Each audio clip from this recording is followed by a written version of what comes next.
दोस्तों नमस्कार, मैं हूं राजू दीवान और आप देख रहे हैं आरके 24 न्यूज।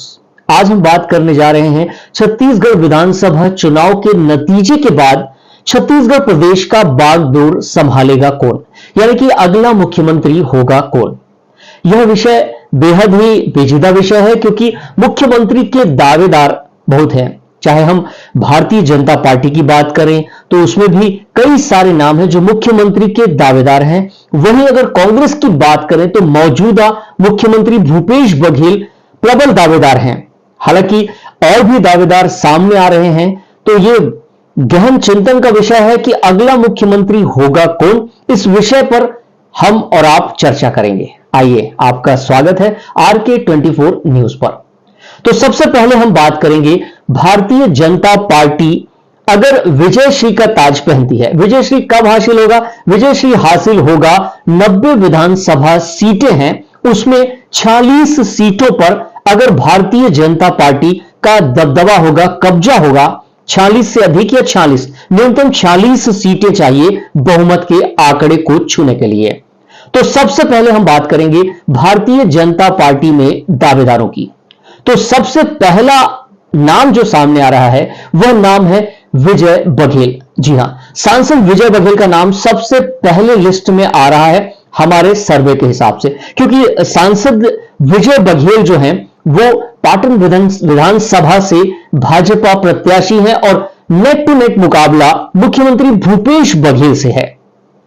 पाटन विधानसभा से प्रत्याशी है और नेट टू नेट मुकाबला जो है वो भूपेश बघेल से है। ये पहली दफा नहीं है, ऐसे कई दफा वो नेट टू नेट मुकाबला कर चुके हैं, कई दफा जीते हैं तो कई दफा हार का भी सामना उनको करना पड़ा है।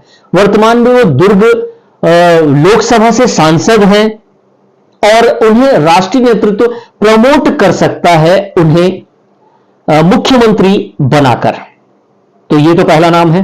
दूसरा नाम हम कद्दावर नेता, छत्तीसगढ़ के कद्दावर नेता का नाम हम कैसे भूल सकते हैं, बृजमोहन अग्रवाल, जो 1990 से लगातार भारतीय जनता पार्टी से विधायक रहे हैं रायपुर दक्षिण का। तो प्रबल दावेदार बृजमोहन अग्रवाल भी हैं। उन्होंने कई दफा ऐसे कई सारे काम किए हैं। राजनाथ सिंह और देवेंद्र फडणवीस का वे चुनाव संचालक भी कर चुके हैं। लंबा अनुभव है, छात्र जीवन से छात्र नेता हैं और लगातार वो चुनाव जीतते आए हैं। एक अलग सा दबदबा है पूरे प्रदेश में और खास तौर पे राजधानी रायपुर में। तो प्रबल दावेदार के रूप में बृजमोहन अग्रवाल भी सामने हैं और इस रेस में शामिल हैं। तीसरा नाम हमारे पास जो आ रहा है वह है पूर्व मुख्यमंत्री रमन सिंह। पूर्व मुख्यमंत्री रमन सिंह का कार्यकाल भी बेहद सराहनीय रहा। 15 वर्ष तक वो लगातार छत्तीसगढ़ प्रदेश का नेतृत्व करते रहे हैं और कई सारे योजनाएं निकाले। वो उन्हें चाउर वाले बाबा के नाम से भी वे जाने जाते हैं। तो ये तीनों नाम जो हैं वो मुख्यमंत्री के रेस में शामिल हैं अगर भारतीय जनता पार्टी बहुमत का आंकड़ा लाती है तो। वहीं हम बात करेंगे कांग्रेस की, तो कांग्रेस में प्रबल दावेदार के रूप में है टीएस सिंहदेव। जी हां, राजा साहब बाबा साहब जो है वो प्रबल दावेदार हैं और वो पुराने सिपे सलार हैं, कांग्रेस के पुराने सिपे सलार हैं, लंबा कार्यकाल है, लंबा अनुभव है। और अगर 2018 चुनाव की अगर हम बात करें तो घोषणा पत्र चुनाव समिति के वो प्रमुख व्यक्ति थे जिन्होंने लगातार डोर टू डोर पहुंचकर चुनाव घोषणा पत्र की तैयारी की और लोगों तक चुनाव घोषणा पत्र लेकर गए। और एक ऐसी हवा उड़ रही थी कि 2.5 वर्ष के कार्यकाल मुख्यमंत्री भूपेश बघेल के रहेंगे और 2.5 वर्ष टीएस बाबा के रहेंगे। ऐसी सूचनाएं आ रही थी, ऐसी चीजें हवा होकर मीडिया के सामने भी आ रही थी। और इसमें कितनी सच्चाई है ये तो अब वो शोध का विषय रह गया, क्योंकि ये विषय तो चला गया, 5 साल का कार्यकाल चला गया, चुनाव हो चुके हैं और अब जो है नतीजे जो है वो बंद हैं और 3 दिसंबर को ये सारे नतीजे सामने होंगे। तो प्रबल दावेदार के रूप में टीएस सिंहदेव का नाम सामने आ रहा है क्योंकि वे पुराने सिपाही हैं कांग्रेस के। वहीं दूसरा नाम हम कैसे भूल सकते हैं, वर्तमान में विधानसभा अध्यक्ष डॉक्टर चरणदास महंत कांग्रेस का झंडा उठाने वाले छत्तीसगढ़ के एक ऐसे व्यक्ति हैं जो लगातार छत्तीसगढ़ में नहीं बल्कि मध्य प्रदेश सरकार में भी वे मंत्री रहे हैं, लगातार सांसद रहे हैं, चुनाव लगातार वो लड़ते आए हैं और उनके पास अच्छा खासा लंबा सा अनुभव है, राजनीतिक अनुभव है, तो उनका नाम भी प्रबल दावेदार के रूप में सामने आ रहा है। और तीसरा, अगर कुछ भी बात नहीं बनी और कुछ भी ऐसा हुआ तो मुख्यमंत्री भूपेश बघेल को पुनः जो है ये कमान दे दी जाएगी, क्योंकि मुख्यमंत्री भूपेश बघेल जो है प्रियंका गांधी वाड्रा के चहेते माने जाते हैं और 5 वर्ष का सफल कार्यकाल भी उनका रहा है।